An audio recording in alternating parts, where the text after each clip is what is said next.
নামে একজনকে দেখা গিয়েছে। আসলে কি তিনি সুদর্শন?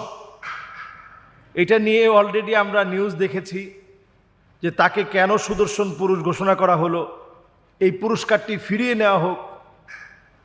তো আসলে যাকে সুদর্শন পুরুষ হিসেবে ঘোষণা করা হচ্ছে, আমার কাছে মনে হয় এটা নিতান্তই একটা বেহায়াপনা ছাড়া আর কিছু না। এইরকম একটা পুরুষ সুদর্শন পুরুষ হয় কেমনে? পুরুষের তো সমাজের ভিতরে অভাব পড়ে নাই।